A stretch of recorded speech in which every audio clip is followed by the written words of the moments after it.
Hi everybody, I'm Bob Kovacs, and this is my 2014 Mazda 3. The time has come to replace the back wiper, so in this video I'll show you how to replace the rear wiper. Now I bought a replacement from Amazon for about $9. Amazon listed this as an exact replacement for this car, but I'm not really crazy about the way it fits, so I'll talk about that. This video will then show you how to replace the wiper, as well as be a review of this Trico wiper. The way the car comes from the factory, you can only lift the wiper up about this far, and that's not enough to get the wiper blade off. So the way to fix that is to take this little cover off here, pull the sides out like that, lift it straight up, and that cover comes off. Now you can tip the wiper up much further. To get the wiper off, rotate the wiper blade, and then the bottom of the wiper blade down here, keep rotating that, and it releases and comes off. Now, if you have an OEM wiper blade, if you got a wiper blade from Mazda, the way to put it back on is to notice that there's this pin in here. You want to fit that pin into the slot on the end of the wiper arm. So you do that like this, push it down good, rotate it back so it's tight, and you're all done putting the blade on. The problem with the Trico wiper that I got as an exact replacement is that it has two small studs that fasten onto this meaty area on the wiper arm right here.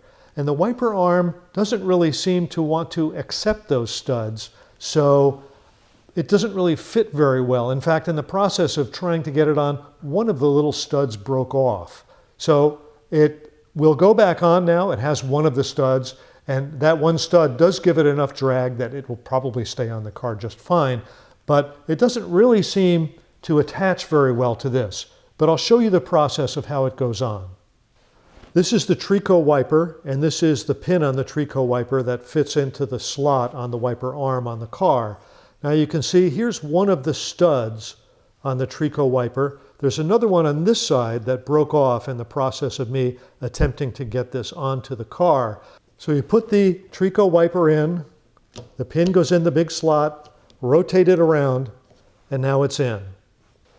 So here's what I don't like about the Trico wiper. With the OEM wiper, there was no hole here. This was a nice, smooth fit. Sure, there was a bit of a gap here where the wiper arm met the actual wiper, but just a very narrow gap, not this big hole that we have here with the Trico wiper.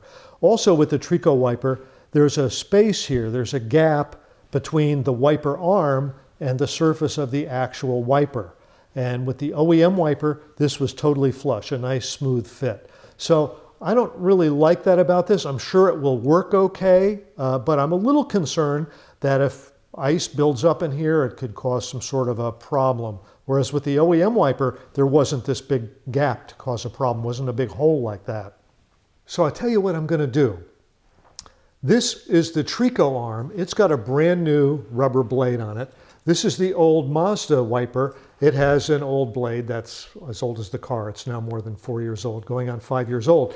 So what I'm going to do is I'm going to take the actual rubber wiper blade off of the Trico arm, and I'm going to insert it in the Mazda wiper blade assembly. And then I'm going to reinstall the Mazda wiper blade assembly back on my car. So I spent $9 on a Trico wiper, and all I'm going to use of it is the actual rubber wiper blade. This is the OEM wiper from Mazda, and if you look at it here, you'll see that there's a bit of a space at one end, and there's a bit of a space at the other end. This space to me looks bigger, which to me means that I've got more room to bend the wiper blade to get it out. So I'm going to start at that end and pull the wiper blade out. So this is the old wiper blade from the Mazda OEM wiper assembly. That's the blade we're discarding. So now I've got this empty, waiting for this new Trico blade. Now the Trico assembly doesn't have the same sort of thing. It looks like the space here at both ends is equal. So what I'm going to have to do, and I've tried to pull this up to bend it enough to get it by. I possibly could, but I'd really have to force it. So what I'm going to do is I'm going to break one of these ends off so that I can more easily slide the wiper blade out. So I've got a pair of needle nose pliers here. I'm just going to put that on that plastic end and break it off. And now I can slide the wiper blade out easily. And to put it back into the Mazda, again, on the Mazda, we've got a wider gap at this end than we have at this end.